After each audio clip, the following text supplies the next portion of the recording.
Hi, everyone. Welcome to episode 56 of the All Dolphins podcast. Today, we're going to go with a great Dolphin linebacker who became famous to a lot of people for his bagels and his salads as well. Come on, you know who I'm talking about, John Offerdahl. Yes, very, very good player. Second round pick in 1986. I will mention another 56, though, who holds a place in the Dolphin history book for most tackles in a season, with I believe 216, linebacker by the name of Steve Toll. That happened in 1976, way before you were born. Listen, a year before I was born, not way. People will be like, wow, does Alain do his research before he does all of these podcasts? And I will tell them you're doing it off the top of your dome, which is weird. I am. I think somebody called me Dolphin Rainman at some point. I guess. Thanks. Yeah. I you know the 56 I remember? Charlie Anderson. Do you remember him? Linebacker, came from the Houston Texans. Got drastically overpaid. He did. Yes, he did. As you know, a lot of people do. But speaking of overpaid, and I'm not thinking that he is overpaid. That's a great segue right there. Love that. Yeah, go ahead. We have a deal on a defensive tackle, and it's not the defensive tackle that you've been expecting a deal from. I have consistently said I don't think that deal is going to get done, and I believe that the Zack Seeler signing today is kind of evidence of that. And not to say that Zack Seeler isn't worthy and deserving, but when you can lock up a starting defensive lineman for $20 million in guaranteed money, and those who know me know I don't care about any other number outside of what the guaranteed money is and how it's divided, that's a very significant and important deal. We talked about it last week. I think the injury scare that Zack Seeler suffered was kind of a wake-up warning sign, not only to the Dolphins, but to Zack Seeler and his camp. If you watched the Jacksonville game and saw the Jacksonville Jaguars do whatever they wanted to the Miami Dolphins that did not have Zack Seeler and Christian Wilkins on the field, you realize the Dolphins said, hey, we got to do something about this. We can't be starting over on our defensive line, which they were probably pretty much going to have to do if they didn't sign Zack Seeler, because I thought he was the biggest flight risk on the entire team.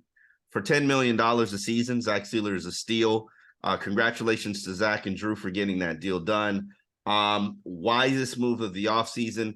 And I will say this, and it won't be popular, but I say it anyway. Christian Wilkins is not worth twice as much as Zack Seeler.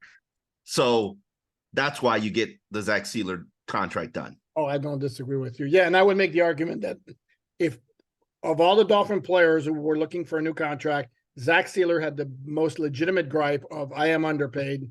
Take care of me. To me, easily. That's what I. Robert Hunt.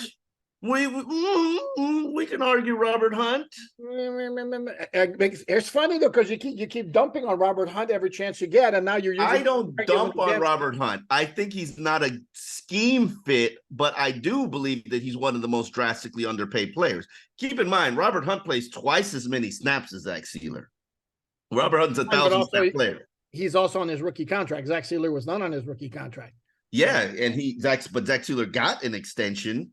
As an extension, so they've made probably an equal amount of money, but Robert Hunt plays twice as much. Now, would I be backing up a Brinks truck to sign Robert Hunt? No. But would I give him a comparable deal to what I just signed Zack Seeler to? Absolutely. Robert Hunt, you want to sign that deal right now? Call Chris Greer, and we can see if we can make it happen. Okay. I got like 17 different thoughts in my head. There's like really a lot to go around because we talk about Robert Hunt and then who you have always placed behind Connor Williams among Dolphin offensive linemen. And yet, if we were talking about the Jacksonville game yesterday, what did we see on the second play from scrimmage after that quick 32-yard game pass from Tua to Tyreek Hill? Can we not pretend that Connor Williams is a better offensive lineman than Robert Hunt? Let's if we're going to do this, let's do this. Because Connor Williams Okay, we got some snapping issues. We got some major snapping issues now. They were major last year. They're significant this year. Dude, that's 2 straight games he sailed a shotgun snap. Okay, and we saw how many of those did we see all the last training camp? I mean, I'm not making an excuse for him. We saw a lot of those, and then when it got to the regular season, it got cleaned up magically somehow, some way. I don't know how. But it decreased as a regular season approached last summer, if my memory serves. Whereas this year, it's going the other way, which is not a good sign. I mean, I'm no touche. Well, excellent point. Connor Williams knows he's got some stuff to fix. Connor Williams knows he's just cost himself an extension. And I have to think, keep in mind, Connor Williams is represented by the same agent as Zack Seeler, which is also represented by Emmanuel Ogba, who also represents Akeem Hicks. So Chris Greer's got a lot of important conversations going on with Drew Rosenhaus. So that involved the Dolphins. So I'm glad that they got that Zack Seeler deal done. Let's get an Akeem Hicks deal done. Let's you and brought that point up earlier. If last night didn't illustrate the insane gap between what the Dolphins have on the defensive line with their starters and their backups, all due respect to all those young guys, I mean, that's a massive gap. And you saw that last night. Yeah. I like Brandon Peely. I do.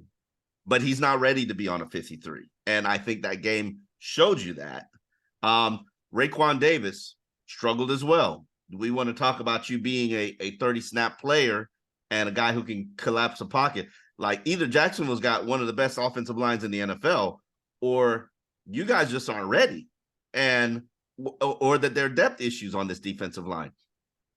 I did my projection of the 53-man roster, which Poupart is going to post early today, and it's a very unique projection because I kind of said, screw what the Dolphins will do. This is what I would do. Okay. And that includes guys going on IR. That includes, I started my 53-man roster with my 16 practice squad players.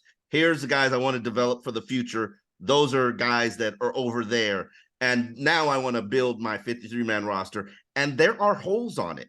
Holes that Alain Poupart knows that I want to fill with waiver wire claims. And I got 6 spots. I'm poaching. I am poaching. And, Dolphins won't do that. They won't. But if they look at their roster and they've seen what they've seen for the exhibition season and the preseason, they know spots 43 to 53, they're not good.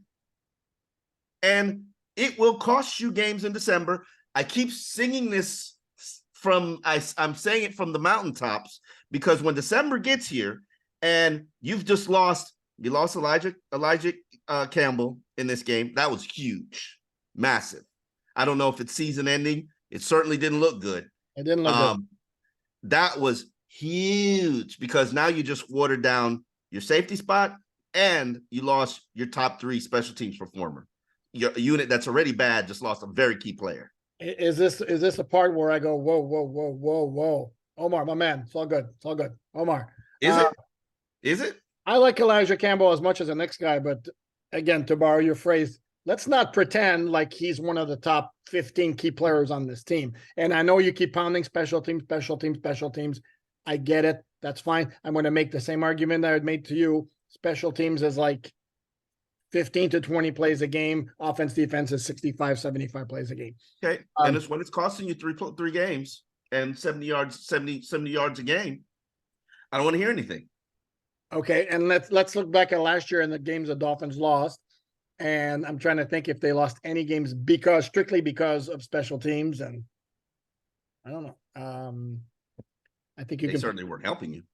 No, they were not helping you again. But if we're talking, this is a team that if the frontline guys stay healthy, that's not going to happen. Don't okay, talk. But then we're going back to the depth issue. This is not a special teams issue.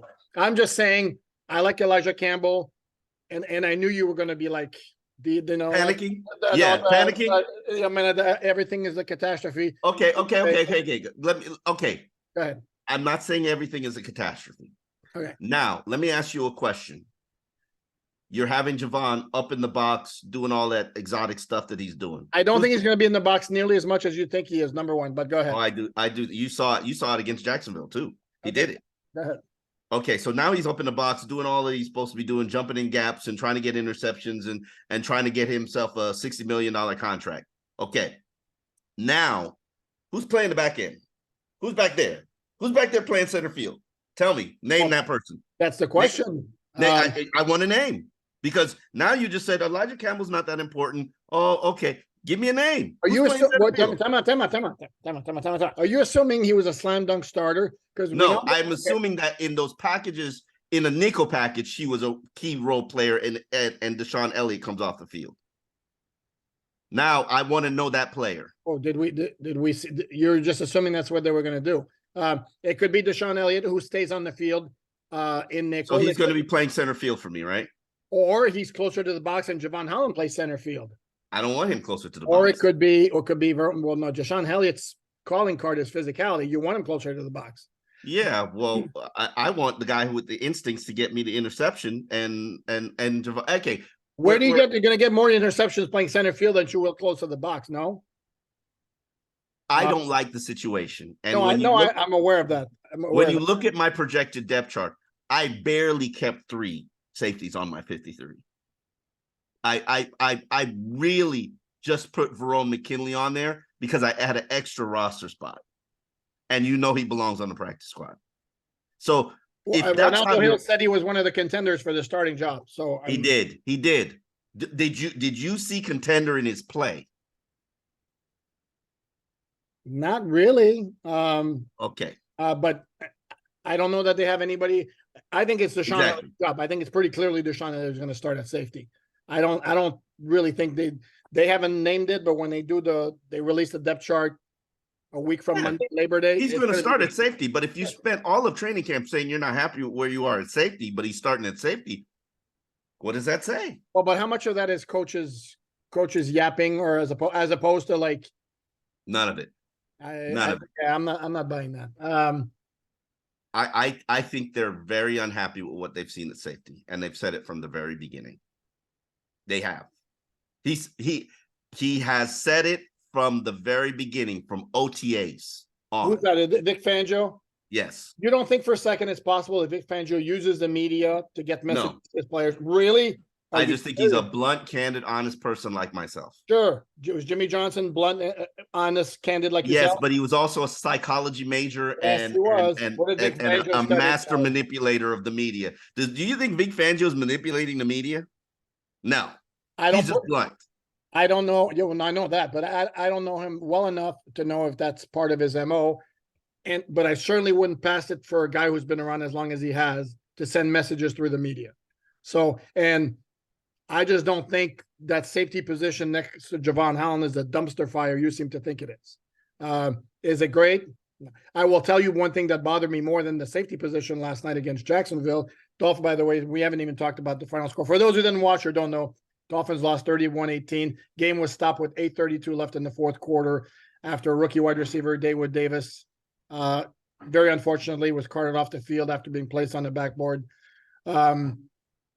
Apparent head or neck injury. The good news is the Dolphins announced Sunday morning that he has been released from the hospital. He's going to be traveling back to South Florida with a team employee, team official. So that's obviously great news there, but it was really a scary sight.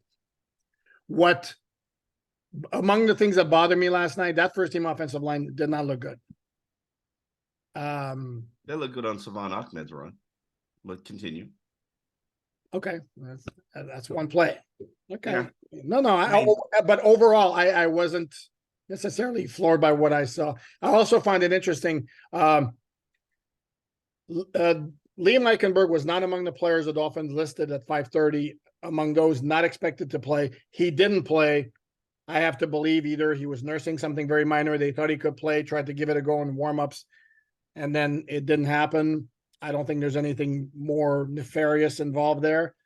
So they were short on guards because Robert Jones also wasn't playing, but I still found interesting that Robert Hunt played 33 snaps, same as Isaiah Wynn, where I could see that because the Dolphins want to be more clear that he's their guy, whereas the other 3 starting offensive linemen play 17 snaps. Or they're not Go happy with ahead. what they've seen at both guard spots. Whoa. So, excuse me. So you think I said it. Have I not told you that what you said? It's okay. It's both of their plays. Okay. Not blown away by it. Not overly impressed with it. Work's needed. Oh, fair. My computer's doing some wacky stuff here. Including Connor Williams. Work needed. All right. And I'm not at the panic level with offensive line as most fans. And I'm obsessed with offensive line play. Like, it's going to be what it's going to be until Teron Armstead gets there. When Teron gets there and hopefully he's healthy, he's going to help it stabilize. And then we see what can happen. I'm panicked on defensive line depth. I'm panicked on linebacker depth. Panicked on safety. Cornerback. Well, that's a lot of panic. Yeah, but you know my issues with this depth on this team. Trust me, it's not like you haven't said it every single solitary time we do a podcast. I'm sorry, go ahead. And you disagree. When have I disagreed? Okay, just tell the people where you stand. Where is this depth? Give the depth on the Dolphins roster a grade. On defense, no, they don't. They have very, very. Give it a grade. Give it a grade. On defense, it's probably a D. Thank you. Yeah, no. Thank you. Yes. And if you're Chris Greer, this is a problem you have to fix. It is your job. And you've done a bad job building this roster. And it's very top heavy. Even if you acquire Jonathan Taylor, no update there. Sorry, can't. I'm sure the offers will be fielded today, Monday. Decision will be made Tuesday before 4 p.m. That's could very well end up staying in Indy. So that's. I don't know about that one. Oh, so you think it's a slam dunk? You get traded? Okay. I don't know about that one. It wouldn't be the first time there are nasty words exchanged. I'm never playing for that team again. It'll never happen. And then everybody points it out like, no, they've reached a point of no return. And guess what? There's a return. Wouldn't be the first time. Too much damage is done. Okay. You basically said you could leave here and nobody would even think about you. The quote I believe was, you could retire tonight and I could sell the team tonight. Nobody remember us. And is he wrong? Basically, that the league will move on. You don't say that to a player that you're not offering a multi-year deal to, who is your most important player, who was an MVP candidate, and probably the only reason that you were relevant as a franchise. You don't say that. Where did Candid Omar go? What? that's being honest and candid. Hey, we love you, Jonathan, but all right. Okay. Yes. Okay. Bottom line here is, yes, we both agree. The Dolphins need to, try to add some depth between now and September 10th. Obviously a big topic right now. Mike White didn't play, as Mike McDaniel had said, because he was in a concussion protocol as of Thursday. As he cleared, I'm not sure if he's cleared it or not. He wasn't going to play anyway. So Skylar Thompson got the most snaps of anybody on offense, as I documented on alldolphins.com in my regular snap count observations, which I encourage you to check out. I like doing those. I think they're very interesting. And Omar, remind me to tell you something important about special teams and the snap count observations. So Skylar Thompson played the most snaps of anybody on offense. And obviously the number that's going to stick out is 2, which was 2 picks, both of which were pretty ugly. I mean, on the second one, he had a blitzer right in his face, guy who wasn't picked up, but it was first down, as I recall. Eat the ball. Don't throw in the direction of your guy right to the linebacker. So yeah, I don't think he helped himself in the competition with Mike White last night. So where do you stand on that competition right now?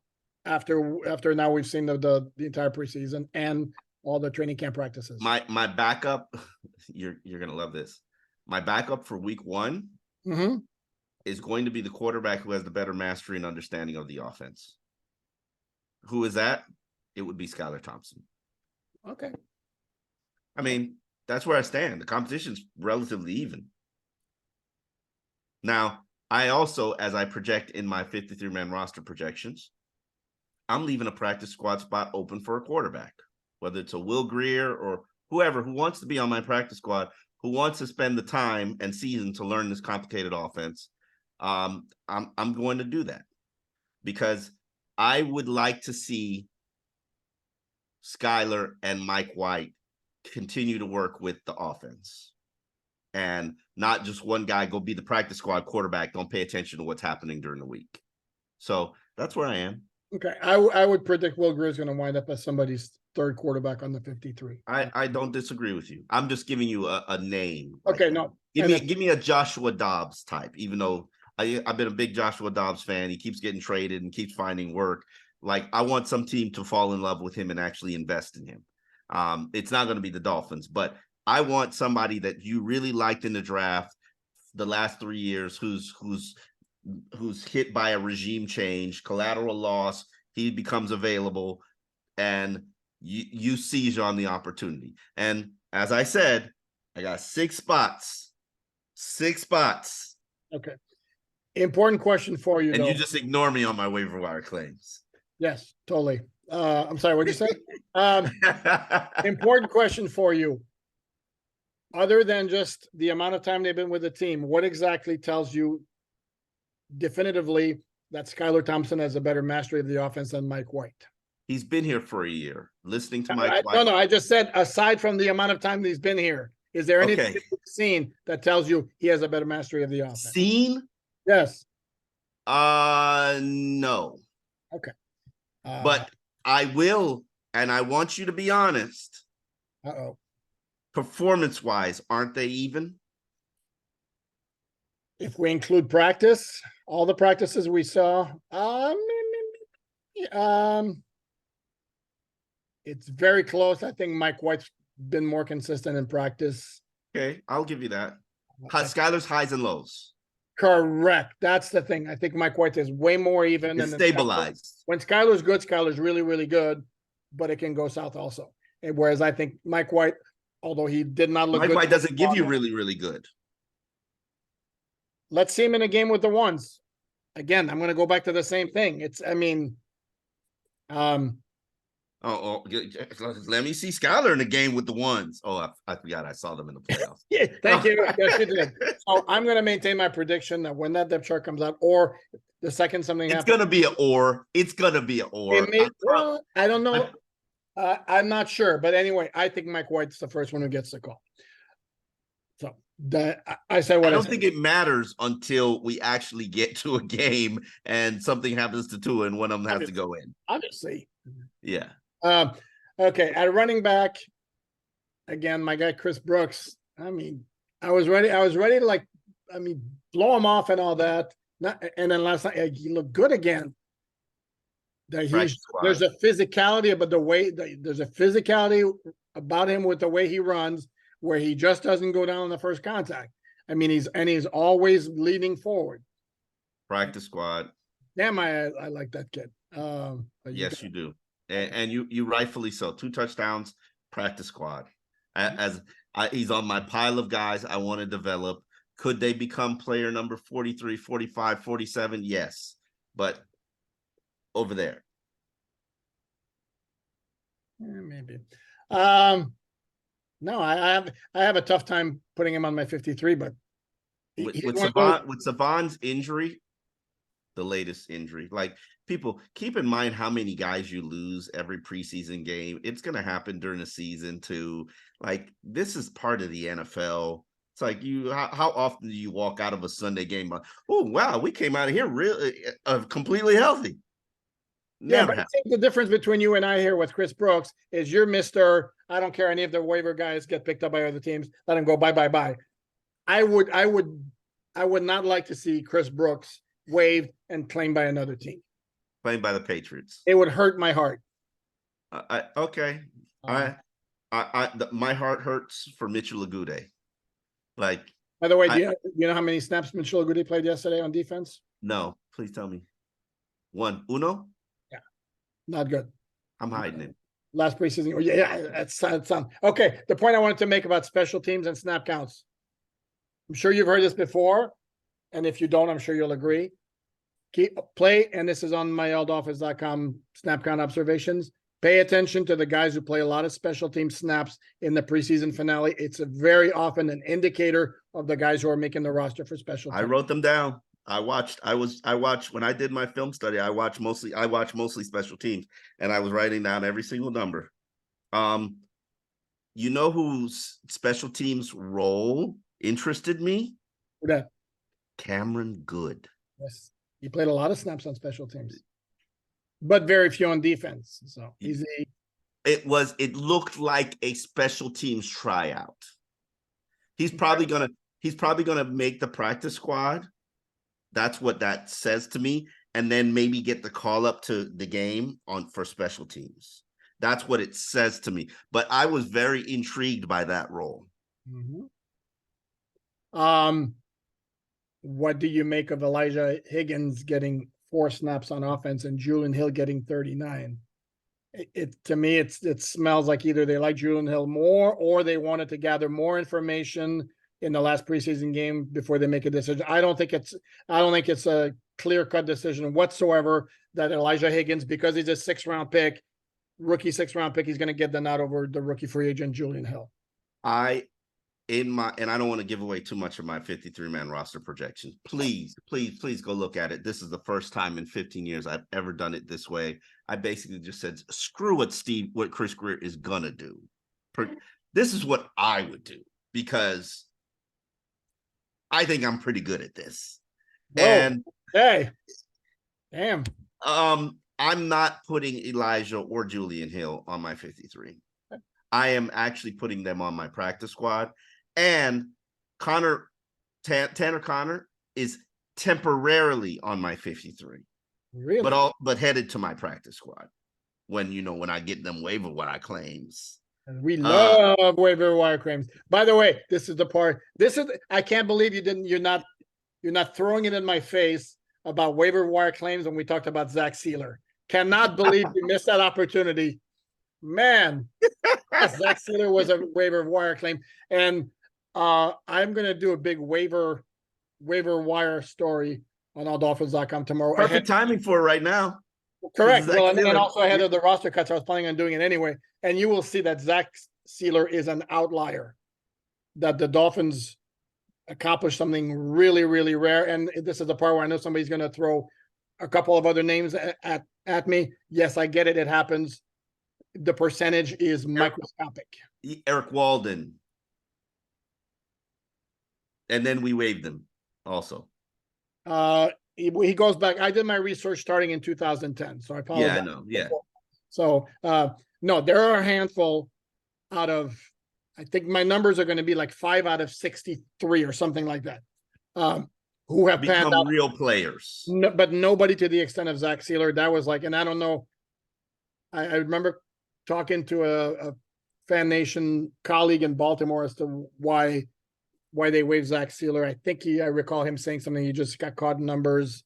He was a rookie back then, and he got here. Dude came here and started the game and really kind of contributed to the win. Yep. And that's where, but that was a season where they were just throwing guys into the deep end of the pool and see if they drowned or swim. Like it really was. You had to love that year because they made like 20. I don't remember my numbers here. It was like 22 waiver wire. Yeah. It was part of my evidence why you were intentionally tanking, which Brian Flores still to this day denies. Okay, but so you make a lot of waiver wire claims. That means you're tanking. So you're advocating for the Dolphins to tank in 2023? Is that what I'm advocating for the Dolphins to be aware of the fact that the back end of their roster is trash and investing in you're not wrong, but harsh. Your choice of words. And really making an effort to find 5 players that can actually help you and fortify your depth at cornerback, safety, linebacker, edge player, defensive tackle, tight end, offensive line. If I find a center is something I'm really aggressively trying to add. Well, because either I move Liam to center, which they're probably going to do, or you're going to have to keep this Olave guy, which I'm not opposed to. Or Dan Feeney's your backup center. No, I'm talking about to run your practice squad. One's needed to run your practice squad. Squad. No, yeah, Olave's going to be in the practice squad. I think that's I wouldn't say it's a lot. Yeah, I think that's a very, very strong bet. He's going to be in the practice squad.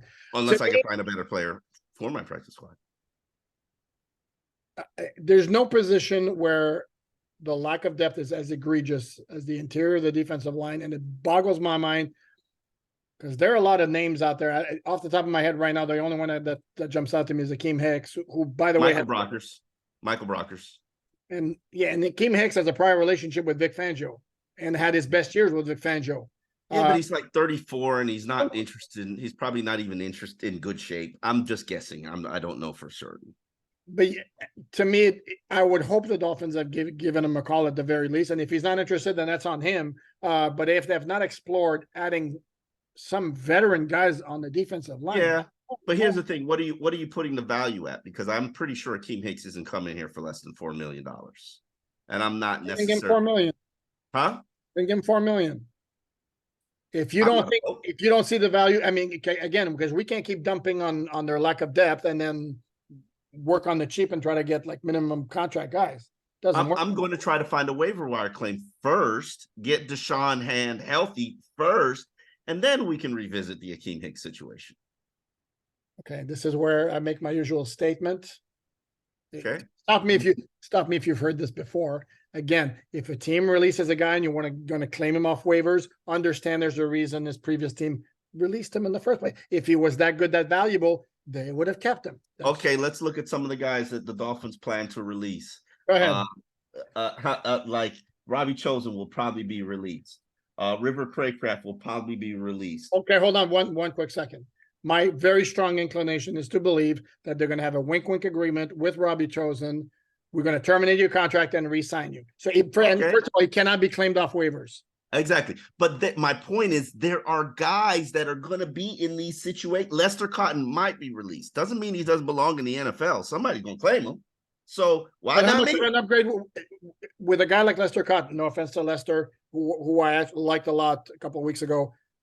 If the Dolphins decide he's not good enough to be one of the, say they keep 9 offensive linemen, doesn't mean that he can't help you. But is he going to be that much of an upgrade over what you have? Doesn't mean he can't help you. Go to Dallas's offensive line. Go to Indianapolis's offensive line. Go to the upper echelon offensive lines. Go to 49ers offensive line. Get their Lester Cotton. So don't get their Mitchell Agude. Go get the who's going to be waived. Nobody's going to be waived in the secondary because they need help. They nobody.